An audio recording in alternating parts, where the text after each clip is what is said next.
Let's now step away from World Freedom Day activities and head to the court.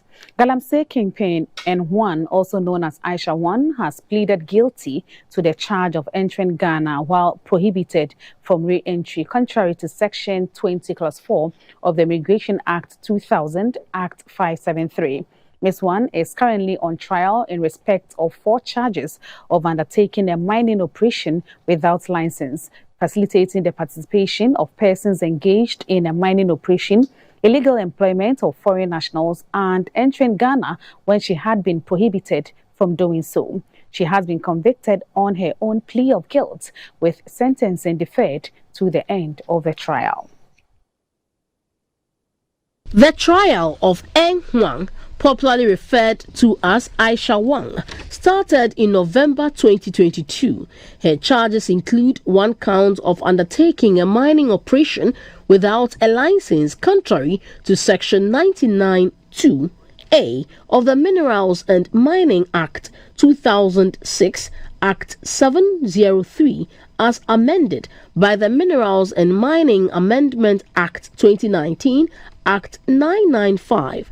She has also been charged with another count of facilitating the participation of persons engaged in a mining operation contrary to Section 99(2)(a) and 3 of the Minerals and Mining Act 2006, Act 703, as amended by the Minerals and Mining Amendment Act 2019, Act 995.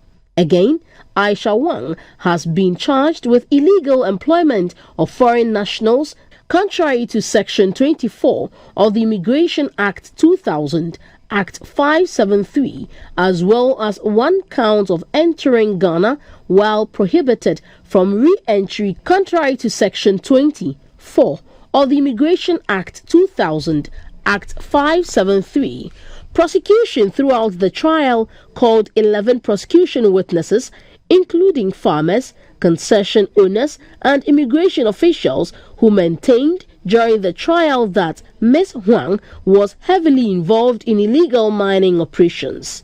She was deported from the country in 2018 after the state decided to discontinue her trial, in which she was accused of engaging in small-scale mining without a license. The Galamsey Queen found her way back into the country to allegedly continue with her illegal mining activities. The state, following Ms. Huang's re-entry into the country, arrested her and decided to prosecute her for the previous crimes before her deportation and new ones committed since her return to the country. Per the facts, the accused had an illegal mining concession at Bipotinting in the Amansia West District in the Ashanti region and also operated a mining support services company. She has denied the charges leveled against her and has since been remanded in police custody. The 11th prosecution witness in the trial has testified on Tuesday, May 2, 2023, that the accused forged documents to obtain a residence permit. According to the witness, Superintendent Divine Ahuma Okanse, an officer of the Ghana Immigration Service, told the court Aisha Huang forged her marriage certificates to acquire permits. Per the witness's account, Ms. Huang was admitted into the country on May 28, 2010 and was granted a 30-day visitor's visa. The witness said that the accused traveled in and out of the country on visitor's visas until she obtained a dependent permit on November 25, 2010 as the wife of one Anthony Fabian, a Ghanaian. The prosecution witness told the court that Ms. Huang carried out mining operations at Bipotinting, where she hired the services of Lu Kuizhang, Gao Jingshang, Habin Gao, and Zhang Zingping to mine at the mining site where the 4 Chinese nationals were arrested by the immigration officials on May 5, 2017. Superintendent Okanse told the court that during investigations, Aisha Huang told security officers that she was not mining but rather rendering mine support services to one Antimage at her concession at Bipotinting. However, this was untrue.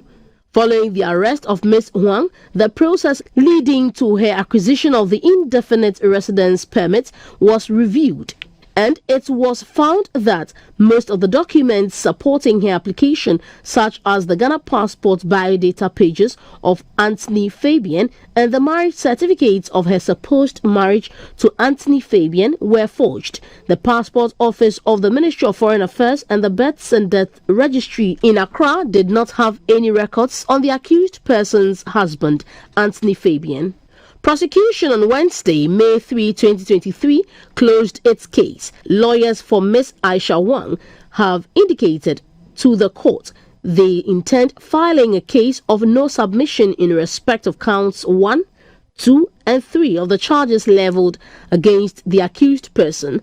The trial judge, Justice Lydia Osei-Mafo, ordered the lawyers to file the application by May 16, 2023 and serve on prosecution on the same date. Prosecution is also to respond to the application by May 24, 2023. The court returns on May 25, 2023 to give its ruling on the application. Still at the court, the Supreme Court has, by a unanimous decision, dismissed the suit filed by MP for South Dai, Mr. Roxton Nelson Dafiamapo, challenging the constitutionality of the continued stay in office of metropolitan, municipal and district chief executives after the expiration of their tenure. The court said full reasons for its decision would be made available by close of day today, Wednesday, May 3, 2023. NDC Member of Parliament for South Dine, Mr. Roxton Nelson Dafiamapo, in his application to the Supreme Court, argued that it was unconstitutional for President Akufo-Addo to direct the MMDCEs to remain in office in acting capacity following his re-election in 2020. President Akufo-Addo, in a letter dated January 11, 2021, directed MMDCEs to remain at post in acting capacity pending the appointment of new chief executives.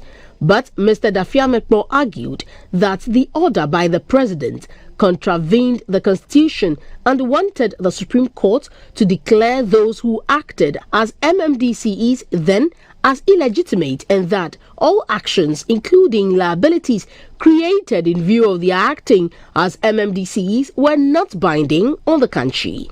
Mr. Dafiamapo also wanted a declaration that, per Article 246, Clause 2 of the 1992 Constitution, the President had no power or authority to direct MMDCEs to remain in office in an acting capacity. He also argued that the President's directive for the MMDCEs to remain in office in acting capacity is a violation of Article 243, Clause 1 of the 1992 Constitution.